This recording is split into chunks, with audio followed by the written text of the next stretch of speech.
олон улсын гэрээ хэлцээр бүхий гадаад зээлийн төслүүдийн их үүсвэрийн ашиглалтыг нэмэгдүүлэх, хэрэгжилтийг эрчимжүүлэх, тэр дундаа үндэсний аюул байдлыг хангах, стратегийн төслүүдийг хугацаанд нь ашиглалтанд оруулах зорилготой гадаад зээлийн ашиглалт үр ашиг нэмэгдүүлэх тухай хуулийн төслийг Улсын хурлын нэгдсэн чуулганы 2026 оны 5 дугаар сарын 14-ний өдрийн хуралдаанаар Улсын хурлын чуулганы хуралдааны дэгийн тухай хуулийн 33 дугаар зүйлийн 33-ийн 1 дэх хэсэг заасны дагуу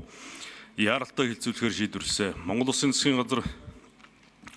1991 оноос хойш нийт 308 төсөл арга хэмжээнд 10.4 тэрбум $, буюу 33.4 их найдын төгрөгийн төслийн зээлийн хэлцээр байгуулснаас өнөөдрийн байдлаар 6.1 тэрбум $, буюу 19.6 их найдын төгрөгийн хөрөнгө ашиглаж 4.3 тэрбум $, буюу 13.8 их найдын төгрөгийн ашиглаагүй үйлдэгдэл байгаагийн 38% нь буюу 5.3 их найд нь газрын тос боловсруулах үйлдвэр Эрдэнэтийн усан цахилгаан станцуудын төслүүдийн үлдэгдэл санхүүжилт байна. Хэрэгжиж буй төслүүдийн 68% буюу 52 нь төсөл нь хөнгөлөлтөө 32 буюу 22 нь төсөл нь нэн хөнгөлөлтөө нөхцлөөр хэрэгжиж байгаагаас гадна зарим төслүүд зээлийн их усрыг дагсан тусламжийн санхүүжилтийг тодтохон зүйтэй байна. Нэн хөнгөлөлтөө болон хөнгөлөлтөө зээл нь Монгол Улсын төсвүүд ирэх шууд ачааллыг бууруулж дунд болонд урт хугацааны хөгжлийн суурийг тавих чухал үүрэг гүйцэтгэсээр байгаа хэдий ч 2011 оноос нэн хөнгөлөлтөө нөхцөл өөрчлөгдөж Монгол Улс энгийн болон хөнгөлөлтөө зээл хамрагдах болсон.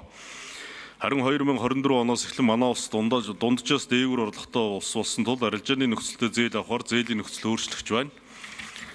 Нийт зээлийн төслүүдийн 13.8 их найдын төгрөгийн ашиглаагүй үлдэгдлийн 98% нь 2026-аас 2029 онд хэрэгж дуусах гэрээ хэлцээртэй байгаа нь эх 3 жил зээлийн ашиглалтыг нэмэгдүүлэх бодлогын арга хэмжээг авч хэрэгжүүлэх үндэслэл бөгөөд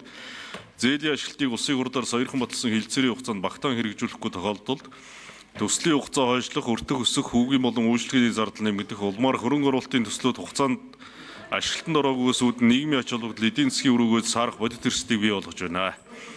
Нөгөө талдаа улсын хурлаар саяхан баталсан гэрээ хэлцээр нь олон улсын гэрээний тухай хууль зааснаар олон улсын гэрээнд хамаардаг бөгөөд энэ үүднээс олон улсын өмнө хүлээсэн үүргээ биелүүлэх олон улс санхүүгийн байгууллагын тогтмол хийгддэг үнэлгээнд нөлөөлөх асуудал юм а. Өнөөдрийн төсвийн хязгаарлалтай нөхцлөөдөөс шалтгаалаад гадаад зээлийн их үүсвэртэй төслүүдийн гэрээний дагуух шаардлагатай санхүүжилтийн 22 орчим хувийг улсын төсөв тусгаж байгаа нь хэрэгжилтийн гол хүндрэл болж байна.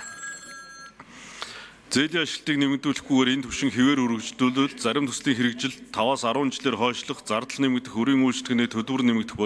бодит эрсдэл үүссэн.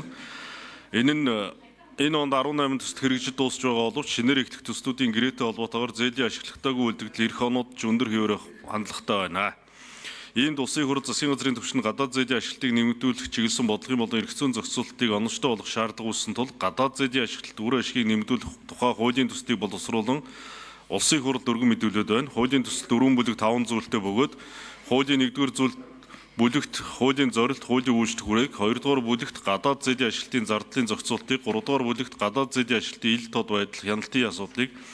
4-р бүлэгт хуулийн дагаж мөрдөх журмын зохицуултыг тусглаа.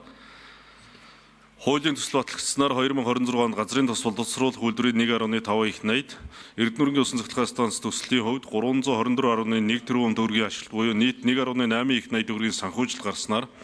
төслүүдийн хэрэгжилтийг эрчимжүүлж хэлцээрийн хугацаанд багтаан ашиглалтанд оруулснаар зээлийн үйлчлэгээний төлбөр, тэр дундаа хөрөнгө отлогож усны төлбөр төлөгдөх 104.1 тэрбум төгрөгийн хэмнэх нөхцөл бүрдэнэ. Газрын тос боловсруулах үйлдвэр ашиглалтанд орсноор дотоодын хэрэглээний 55%-ийг хангаж жил бүр 1 тэрбум $, дотоодоо үлдэх Эрдэнэтийн усан цахилгаан станцын хувьд баруун бүсийг 100% эрчим хүчээр хангаж жил бүр 17.5 тэрбум төгрөг дотоодоо үлдэж импортын цахилгаан эрчим хүчийг орлохоор байна. Иймд хуулийн төслийг хэлэлцэн шийдвэрлэж өгөх хүсье.